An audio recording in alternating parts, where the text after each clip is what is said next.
बिस्मिल्लाहिर्रहमानिर्रहीम। अस्सलामु अलैकुम वरहमतुल्लाहि वबरकातुहू। मोहतरम नाज़रीन इकराम, बिया स्टार न्यूज़ के खुसूसी शो देश और दुनिया में आपका इस्तकबाल है, खैर मकदम है।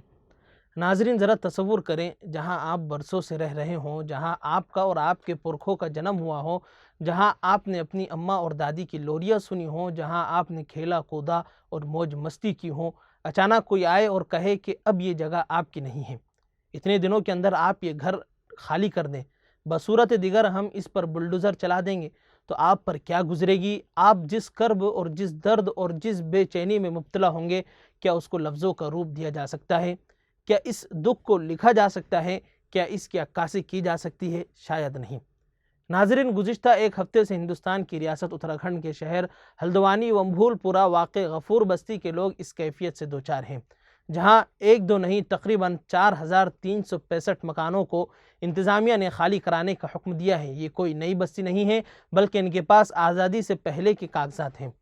मुसव्विर बयान करते हैं कि यहाँ पर हमने गली गली घूमा, चाय खानों, मंदिरों, मस्जिदों का दौरा किया, हर जगह उदासी फैली हुई थी। लोग अपने अपने कामों में मसरूफ़ तो बज़ाहिर ज़रूर थे, लेकिन उन सब के चेहरों पर इज़्तिराब दिखाई देता था, परेशानी दिखाई देता था। बच्चे जिन्हें उमूमन बेफ़िक्र कहा गया है, वो जिनके दिन खेलने कूदने और घूमने फिरने के होते हैं, उदास बैठे थे। कॉलेज और स्कूल्स में पढ़ने वाले लड़की और लड़कियां जिनके चेहरे पर खुशियों से टिमटिमाते हुए होते हैं, ऐसा मालूम होता था जैसे रात भर सोए नहीं हैं और पूरी रात रोते गुजारी हैं। कई गलियों को उबूर करते हुए हम एक बड़े मियाँ के पास पहुँचे, जो मस्जिद के सामने एक चौकी पर बैठे हुए थे। जब हमने उनसे कहा कि बताइए कि मामला क्या है, किस्सा क्या है, तो उनके साथ कुछ और लोग भी इकट्ठा हुए, सब अपनी अपनी कहानियाँ सुनाने लगे। हमने पूछा कि आप लोगों के पास कागजात हैं कि ये ज़मीनें आप ही की हैं? तो उनमें से कई नौजवान और बूढ़े लपक कर तेज़ी से अपने घरों की जानिब दौड़े।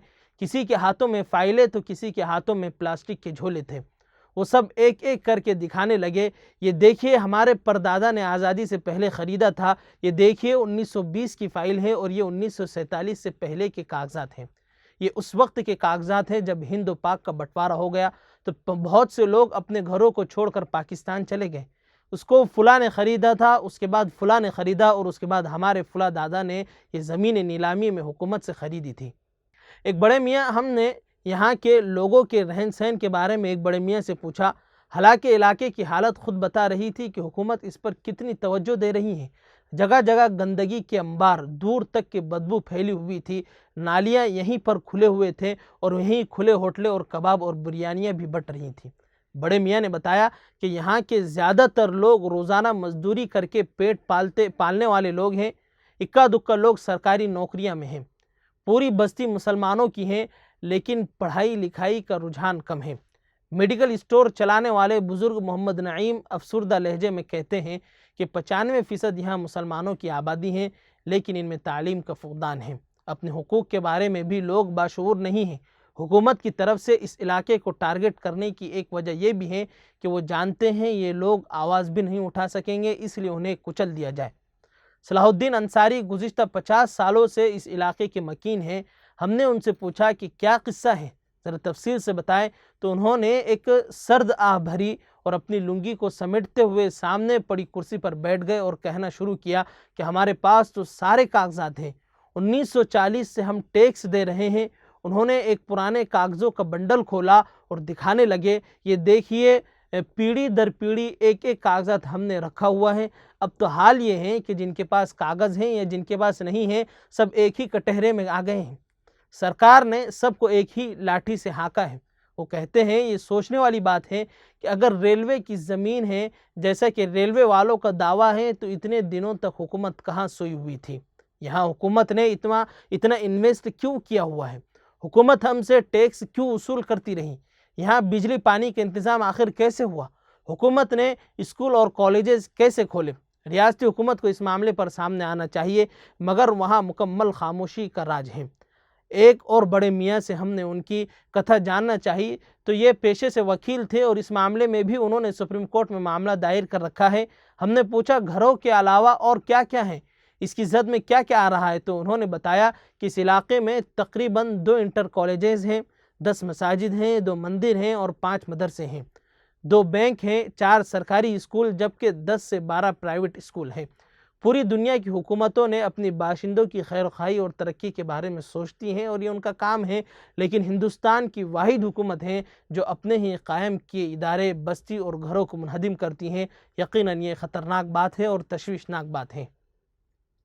इसी तरह नाज़रीन, एक और बुज़ुर्ग वकील एम यूसुफ से जब मामले को समझने की कोशिश की गई तो उन्होंने बताया कि शहर के 70% ज़मीनें नुज़ूली हैं और नुज़ूली वो ज़मीन होती हैं जो गवर्नमेंट की होती हैं, लेकिन आम पब्लिक इस्तेमाल कर सकती हैं। अलबत्ता ज़रूरत पड़ने पर हुकूमत उसको अपने कब्ज़े में लेने की मजाज़ होती हैं। बाज़ दफ़ा हुकूमत स्कीम के तहत रजिस्ट्री की ऑफ़र भी करती हैं। 2006 में रेलवे ने 6 एकड़ ज़मीन के बारे में मुकदमा दर्ज किया था, फिर 2016 में 6 से 29 एकड़ का दावा किया और अब 78 एकड़ का दावा कर रहा है। पहले दफ़ा कोर्ट से उसे स्टे मिल चुका था, लेकिन अब कोर्ट ने मुखालिफ फैसला किया है और कुछ भी सुनने के लिए तैयार नहीं है, जबकि 900 मामलात कोर्ट में इल्तिवा का शिकार हैं।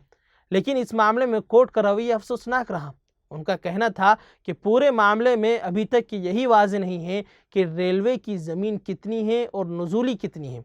वो बताते हैं ये मामला पूरा फ़िरक़ा परस्ती का है, क्योंकि लाल निशान उन्हीं इलाक़ों में लगाया गया है जहाँ मुसलमान आबाद हैं।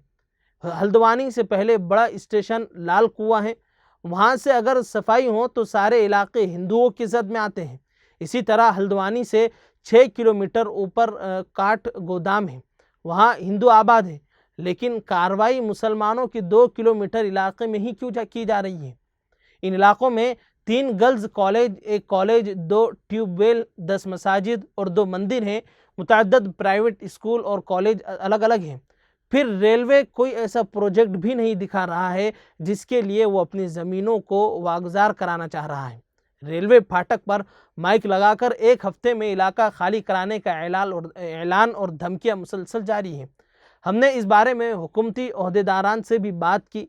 आकाश पांडे नगर निगम से वाबस्ता अफसर से जब हमने सूरत हाल दरियाफ्त की तो उन्होंने कहा कि इस पूरे मामले में अब वो कोई भी राय नहीं देना चाहते, क्योंकि हाई कोर्ट का फैसला आ चुका है और अदालत ने भी कह दिया है कि लोग अपने अपने घरों को खाली कर दें। तो हम तो अदालत के मातहत, हम इस पर और मज़ीद कुछ नहीं कह सकते। खैर नाज़रीन, क्या सचमुच मुसलमान इस मुल्क में अजनबी बन चुका है? क्या इतनी कुर्बानियाँ देने के बाद आज भी उन्हें इसी तरह निशाना बनाया जाता रहेगा?